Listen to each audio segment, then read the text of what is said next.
Yeah, evening again, guys. I just was doing another video, and I've been having a few problems with the breathing and stuff again. So that was about Downview, and when the first drug testing came in, Downview prison was the first prison to start that. But this one is going to be about what it's like to be at the Old Bailey, in London. One of the highest, well, I think it is the highest court in the land. And I've been meaning to do this one for ages, so let's just do that, I think. Yeah, so going back 20 years now, it is, to 2003, I got arrested in Bromley in southeast London, on the outskirts there, between South London and Kent. And I was arrested by my car, Vauxhall Astra that I had then. And I was arrested because the police had been out looking for me in helicopters and all that sort of stuff, which I managed to evade capture after the offence, and not for that long though, just for a few days, because I stayed in the area. I was eventually picked up in my car. So yeah, I was taken to Orpington police station, and I was trying to get a solicitor. First of all, I was saying, do I need a solicitor? I haven't done anything wrong and all this sort of stuff, because I was being questioned about an aggravated burglary, very serious charge, very serious offence, and a GBH, which is grievous bodily harm. But this was a section 18, which is intent to kill. So basically, they're questioning me regarding trying to murder someone, basically, breaking into their house and trying to kill someone with a hammer, with a claw hammer. So, really, I just wanted to do no comment and remain silent, which is what I did. Because when I asked for a solicitor, I couldn't get my own solicitor that I would have preferred to use. Apparently, they gave me a duty solicitor, and at the time, the law had changed, meaning that what you said to your solicitor was no longer kept in confidence.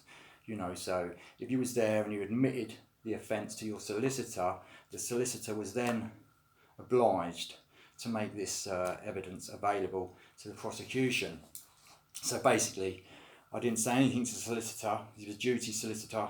That's the only one I seemed to be able to get at the time, and did a no comment interview.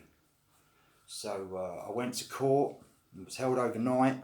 I think it was 2 nights actually, in Orpington. And then in the morning, by this time I was in bad withdrawal, because at the time I'd been heavily on heroin and crack cocaine. And after nearly 2 days I was having some terrible withdrawal. And basically what happened was the sweatbox came to the police station at Orpington, and I was taken to Bromley magistrates, and I was remanded in custody, and I went to Higher Down prison. And over the next few weeks, I was going to Bromley court for committal, and basically, because of the nature of the offence,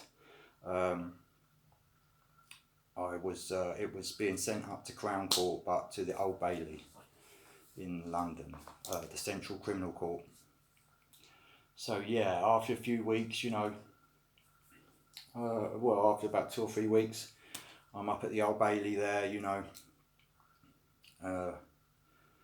and for pleas and directions and stuff, and the Old Bailey, as you know, it's a really old historical court. When you go there from Higher Down, I was going there in the sweatbox, and you go through this entrance, these big gates, and there's a turntable there for the bus, for the sweatbox, and you go up to the court cells in a lift, because there's quite a few floors there. I can't remember what floor I was on. So yeah, I've got there in the morning, and then I'm being held in the custody cells there, you know, and basically I'm up for pleas and directions. So basically, yeah, my time for the hearing had come. So the guards, the jailers, I think they might still have been police jailers then, or they could have been private ones, group 4 or something. They come and got me, took me to the courtroom, can't remember what number it was, but we went up in a lift, me and a couple of screws. We went up a few floors and then into the courtroom.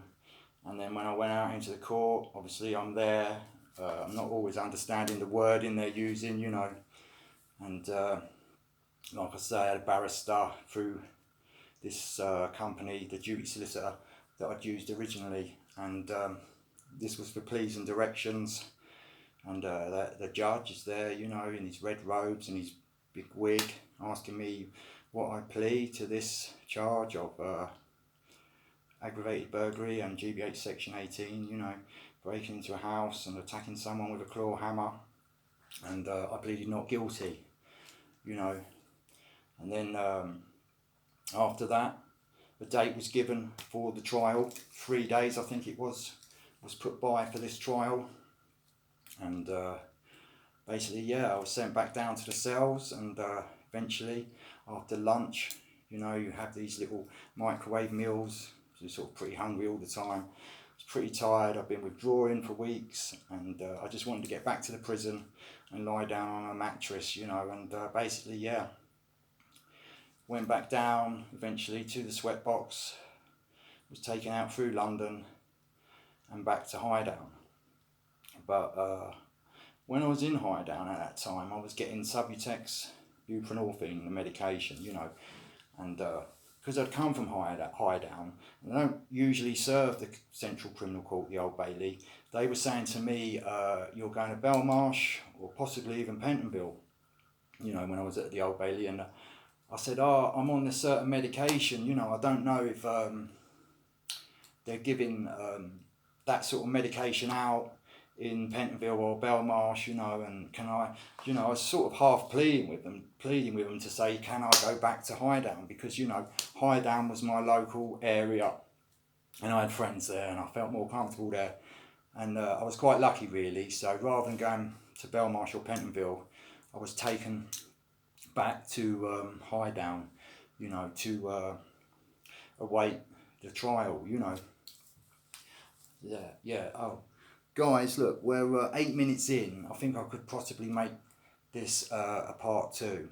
And yeah, I think I will do. I'll get this uploaded, guys.